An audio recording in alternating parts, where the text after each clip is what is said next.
Hello guys, आप सबका स्वागत है हमारे यूट्यूब चैनल में। आज हम शेखर एक जीवनी उपन्यास की समीक्षा करेंगे। इस उपन्यास के लेखक है अज्ञेय।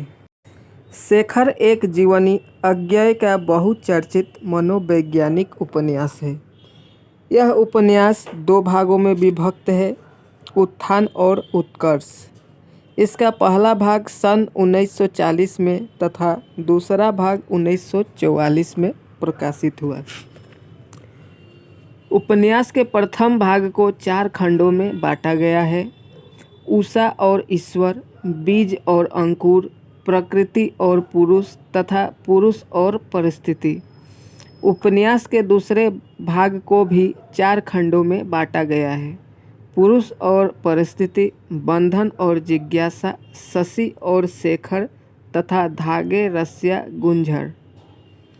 प्रस्तुत उपन्यास का प्रारंभ ईश्वर को लेकर प्रश्न आकुलता तथा समापन उलझन और द्वंद्व में हुआ है। यह उपन्यास शेखर नामक पात्र के जीवन पर आधारित है, अतः इसे जीवनी प्रधान मनोवैज्ञानिक उपन्यास कहना अधिक उचित होगा।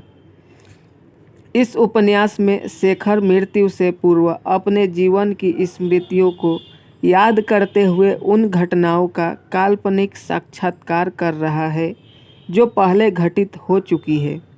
अतः इसमें शेखर के बचपन से लेकर फांसी के तख्ते पर आने तक की समस्त घटनाओं का वर्णन मिलता है।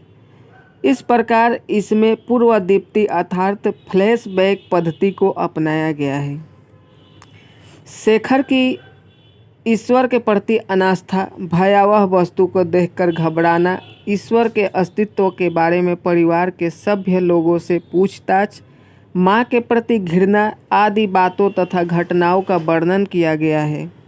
शेखर एक जीवनी उपन्यास में शेखर की मनस्थिति के आधार पर उसकी कथा परस्पर जुड़ती, संवरती तथा निखरती चलती है। शेखर की मनस्थिति में जो विकास हुआ, उसकी स्मृति के पट पर जो जो चित्र उभरे, उसी के अनुसार कथा को आगे बढ़ाया गया है। कथा वस्तु के विशृंखल होने का कारण शेखर की चंचल तथा उलझी हुई मनस्थिति एवं साथ ही लेखक का ध्यान शेखर की मनस्थिति पर ही केंद्रित होना भी है।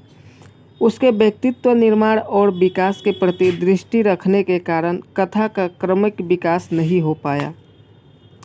शेखर जन्म से ही विद्रोही स्वभाव का है। उसका विद्रोह समाज में व्याप्त रूढ़िगत मान्यताओं और परंपराओं के प्रति है। वह समाज के प्रदत्त नियमों के भीतर अपने व्यक्तित्व का गला घोटने को तैयार नहीं है। लेखक ने शेखर को ईमानदार एवं जिज्ञासु व्यक्ति के रूप में प्रस्तुत किया है। उसमें अहभाव का प्रबलता है तथा उसका व्यक्तित्व काम भावना से परिचालित है। वह समाज के एक ऐसे व्यक्ति का प्रतिनिधित्व करता है जो स्वतंत्र रहना चाहता है, अपने अह की पुष्टि करना चाहता है, मन में उठे प्रश्नों का समाधान करना चाहता है तथा प्रेम चाहता है। अज्ञेय की चरित्र चित्रण की शैली उल्लेखनीय है। वे पात्रों के चरित्रांकन में कल्पना का नहीं अपितु तथ्यों का सहारा लेते हुए उसकी चारित्रिक विशेषताओं को उजागर करते हैं। अज्ञेय शेखर को मनोवैज्ञानिक पात्र के रूप में इस तरह प्रस्तुत करते हैं कि घटनाओं की अधिकता होने पर भी उसका व्यक्तित्व डगमगाता नहीं है। यह उनके लेखन की विशेषता है। शेखर के जीवन में जो भी परिस्थितियाँ आती है, वह सब शेखर की आंतरिक मूल प्रकृति की ही उपज है। उपन्यास में अज्ञेय ने शेखर की गूढ़तम प्रवृत्तियों को चित्रित करने के लिए सूक्ष्म और कलात्मक प्रयोग किया है। उन्होंने शेखर के पात्रों को फांसी जैसी विकट परिस्थितियों में अतीत के जीवन को जीने की प्रेरणा देकर उसे सफल बना दिया है। अज्ञेय ने शेखर के स्वप्न के मनोविश्लेषण द्वारा उसके भूतकाल के जीवन, वर्तमान जीवन तथा भविष्य के जीवन की दिशा को समझाया है। इस स्वप्न के द्वारा ही पाठक शेखर के समस्त जीवन के बारे में जानकारी प्राप्त करता है। अज्ञेय ने इस उपन्यास में अपने समय की राजनीतिक हलचलों और सामाजिक सच्चाइयों को पृष्ठभूमि में रखते हुए स्वतंत्रता एवं क्रांति की अवधारणाओं पर भी विचार किया है। लेखक स्वाधीनता पूर्व की परिस्थितियों से भी परिचय कराने में सफल रहा है। लेखक ने इस उपन्यास में मृत्यु, अहिंसा, स्वतंत्रता, प्रेम आदि विषयों पर भी विचार व्यक्त किए हैं। इस पूरे उपन्यास में शेखर के व्यक्तित्व की गुत्थियों को सुलझाया गया है। अहभाव, भय तथा नारी पुरुष से जुड़ी काम वर्जनाओं को उपन्यास में इस प्रकार पिरो दिया गया है कि वे अलग जोड़े हुए नहीं लगते।